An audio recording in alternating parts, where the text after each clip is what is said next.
mbokk internet yu AGT News daleen ak jàmm abonné leen suñu chaîne saa su ne ngeen di am ay xibaar yu wér te wóor. gars yi Abdou Mbow daal dinay génn addu ci li ñeel Bassirou Diomaye Faye wax ji nga xam ne wax na ko jëm ci Ousmane Sonko ak test ADN bi. ñu leen di ñaan itam ngeen déglu bi lépp jàngat ba mu jeex ngeen daal di mën a xam exactement lan moo ci xew. abonné leen itam bës leen j'aime te ngeen partagé ngir képp ku ci nekk rek ko xamul lan moo xew mu daal di koy mën a xam. kii di Abdou Mbow daf ne nag manipulation dong moo nekk ci mbir mi ndax Bassirou Diomaye Faye ci ndaje bi nga xam ne ñu ngi ko doon amal ak journalistes yi yàggul dara moom daf ne nous ne laisserons pas Ousmane Sonko donner une seule goutte de son sang pour un soi-disant test ADN. moom Abdou Mbow nag nee na waa PASTEF dañoo nekk di def manipulation. nee na waa PASTEF loolu tàmm nañ ko jaaree ko nag ci seen ëpp njiit Ousmane Sonko ak ñi nga xam ne ñëpp ñoom ñoo nekk ci biir parti bi. moom Abdou Mbow nee na Ousmane Sonko moo taxaw ci kanamu Sénégalais yëpp. ne kii di juge Maham Diallo daf ko ne Ousmane Sonko jox ma sa deret ma defal la test ADN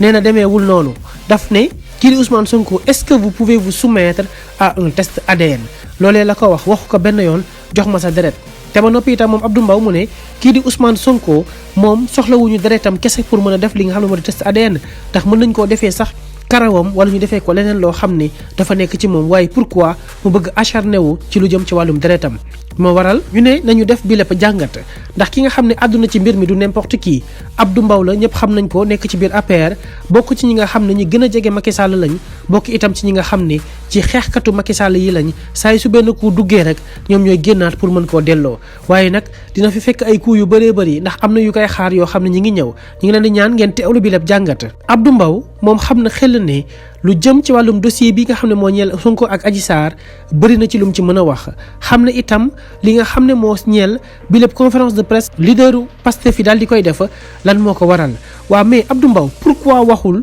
jour bi nga xam ne Ousmane Sonko moom génn na def conférence de presse ba génne li nga xam ne mooy rapport bu gendarmerie nationale bu Jean Baptiste Tine génnee woon lan moo tax Abdou Mbow génnul wax ci lan moo tax Abdou Mbow taxawul devant tous les Sénégalais mu wax leen li nga xam ne moom mooy ab xalaatam par rapport ak Ousmane Sonko li mu wax ne dañ koo comploter te complot boobu dañ koo jaaree ci parquet maanaam le procureur Serigne Bassirou Gueye am ci benn général bu ci nekk muy général Moussa Fall am ci benn commandant bu ci nekk muy commandant Mbengue am ci avocat bu ci nekk muy jabaru ki nga xam ne moom moo di ministre de l'intérieur di Félix Antoine Diome di wuyoo ci maître Dior Diagne ak ñeneen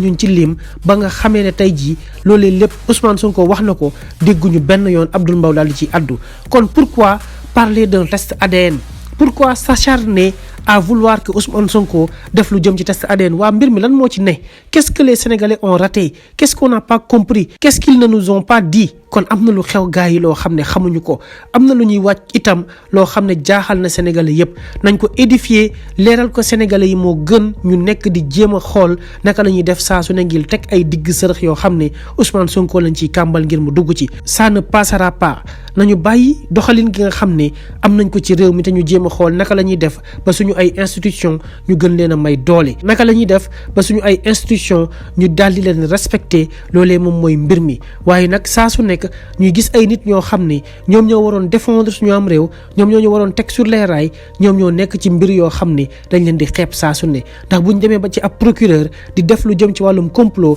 lépp leeral ko te ab enquête militaire moo ko génnee ndax gendarmerie ci militaire yi lañ bokk loolee nekk na loo xam ne gàcce la pour un pays comme le Sénégal loolee nag lañ doon xaar Abdou Mbow mu wax ci moo gën di bëgg a rey nit ñi ak lu jëm ci wàllum test ADN ani lan mooy test ADN ani lan la ñuy doyee test ADN pourquoi parler de test ADN alors que waxuñ ci lu jëm ci dossier médical bi moom Abdou Mbow na ci wax pourquoi waxul ne docteur Alfousseyni Gaye wax na dëgg wala waxaanul dëgg loolee moom moo ëpp njëriñ li nga xam ne moom la bëgg imposer Sénégalais yi à ce que ñu wax ci li ñu war a wax mooy pourquoi moom Ousmane Sonko on s'acharne encore une fois à ce que moom mu dem procès alors que lépp loo xam ne daa waroon nekk à charge contre lui dafa nekk à décharge contre Ousmane Sonko muy lu jëm ci wàllum procès verbal bi nga xam ne waa gendarmerie nationale def nañ ko muy lu jëm itam ci rapport médical bi nga xam ne docteur Alfousseyni Gaye mu baax ma mu gore ma mu am professionnalisme ci ab liggéeyam dal dina koy defar loolee moom mooy débat bi waaye pas tourner débat bi autour de Ousmane Sonko test ADN pourquoi test ADN bi pourquoi ñu bëgg ñoo rey